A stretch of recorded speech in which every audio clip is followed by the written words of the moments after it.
What's up, guys? Welcome back to the channel. Welcome back to another video.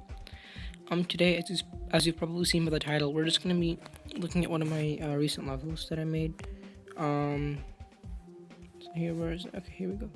So it's called Random. I've already uploaded it, so you guys can go check it out. ID is right here on the bottom. So yeah, I'll go ahead and just take a look at what this level is. So as you can see by the description, it's a randomized level. I just said the rest of it's like 10 attempts just because it's hard to get one of the variations depending on your style of playing. So I might decorate it later, but right now I just wanted to get it known. So here we are. This is the level. First part's a ship part. I know Colin did something like this where like he made a randomized level without a randomized trigger. So I will be explaining how I made this level. I have to go check back on his explanation, but I think it was a little bit more complicated than the way I did it. So this first part's a little bit annoying just to get through. Okay. So this is the variation I get most of the times. Okay. So just know that it started with that yellow jump pad, and that has this kind of ship part. It's not too long. I just wanted to be able to figure out how to make a randomized level.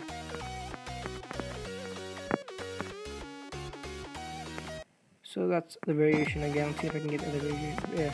Let's see if I can get the other variation, so I can show you. But just so you know, the variation I just got, it started with a jump pad and spikes on the pillar. You can see like this. There's the jump pad and then there's the spikes on the side of the block.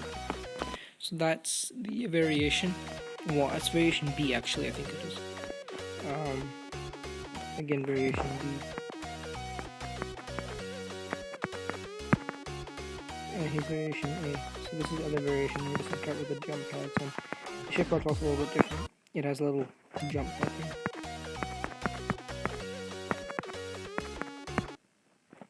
So that's how it's done. They're just two variations. Right now, you can make it more complicated. So it's not even that hard to do it. It's hard to make each variation. So here I'm gonna go ahead and show you guys how to make what I've done here. So go into preview mode. You can see both gameplay layouts are stacked upon each other. Now there's different ones in each layer. So layering will help you a lot in this process. So we're gonna go ahead and just make a new one. Yeah. Let's go ahead and try it out. So first, I'm gonna leave the song. I don't want to use any copyrighted songs, even though I know Coldbreaks is copyrighted. So just go ahead and make a short layout. This is why I do 1.0 style for this one, or just basic blocks, because it's extremely easy to make the level like that. So before you do this, I did this wrong, but whatever. Before you do this, you want to have a little bit of space for the randomizing to begin. So you want to have a little bit of space right here. We'll worry about that later.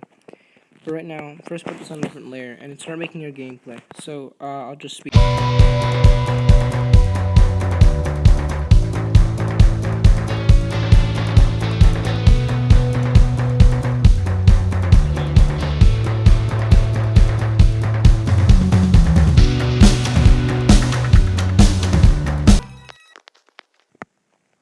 Okay. So we're here now, and now you made your first layer of gameplay. You want to go ahead and make your second layer of gameplay. And make this distinguishably different, or like it should be kind of different from your first layer of gameplay. So you want to have them, you know, like you want it to be kind of interesting. Like you want, like when you kind of want it to be changed. You don't want like one layout more preferred than the other one. You want them to be equally like fun to play. So I'm not doing I'm not even trying to do that here. I'm just doing it, like I'm just making a random layout for the video. So I'll be, actually I'm already done. Okay, so let's play both layouts. As you can see, it's like it's a mess, right? So now here's the next part. Okay, you want to give each layout a group. So I'm gonna give. First thing before you do that though, I'm so stupid. You wanna. Well, I don't know if I actually use this, but this is just common practice. I would suggest you like just for your random, like whenever you build levels in general, have a set group every time that's always going to be invisible. It'll just make everything a little bit easier to do. But okay, so now we're going to go ahead and give the groups. So my first layout, I'm going to give group 2, and my second layout, I'm going to give group 3. This helps with layer. This is why layering helps, because then you can differentiate them. The next thing you want to do is I would choose ship. I'll explain why. You want like a person to have to go through separate patterns, like different tapping patterns, before they reach your layout, right? This is important because the number of taps or the pattern a person goes through every time will decide what layout they get. Because it's like right now we can't make an exactly randomized level, so this is just what you have to do. So we'll have to use triggers for that, but right now just take, I would suggest ship, but make sure you use like a flying mode, ship, UFO, or wave. These are the ones that are like, and mainly ship or wave. These are the best two because they're the most like versatile vehicles or modes, whatever you want to call them. The next thing you want to do is make gameplay that's hard to replicate again and again. So one example of gameplay is straight fly, because it's sort of difficult, a little bit difficult to repeat straight fly over and over again. But you don't have to do straight fly. The next thing I would do is like some random block placement with ground spikes, of course, because otherwise the person can just glide across the ground or roof because it's ship. Or even what is it called? Any like vehicle, you can just glide across the ground if there's no ground spikes. So here we go. Let's have some better placement here. Okay, so now here we have a little excerpt. I'm actually going to move everything even farther back, just so we can get a little bit more stuff. And this doesn't have to look organized, what you're doing here. It should make everything a little bit harder to repeat over and over again.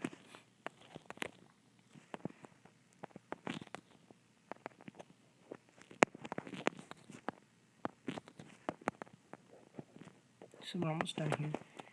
And the last part, you want there to be like a section where you can make the portal. So for me, my randomized part is a cube, so I had to put a cube portal here. And this is where you can have like you can make it invisible, so it looks kind of natural. Okay. So now we're done with this. It shouldn't be too difficult to get through because you want the person to experience the randomized, but the randomized stuff. But just make sure it's like, it'll make it hard to go through. I hope I'm being clear. I don't know if I'm being that clear, but whatever. Now comes the part where you have to do a little bit of triggers. So I'll use some of these, some letters to explain. So I'll just cut this part out. Okay. So set up the triggers. Over here, I'll make it a little bit easier for you guys to understand what's happening. So here's what we have. So we have the first layout, which I'll show you. There's layout 1 and layout 2. I'll show you which one is which. So the one in the first, like layer 1, is layout 1, which I need to toggle on. So what the heck? Right, okay. So this is layout 1, sorry.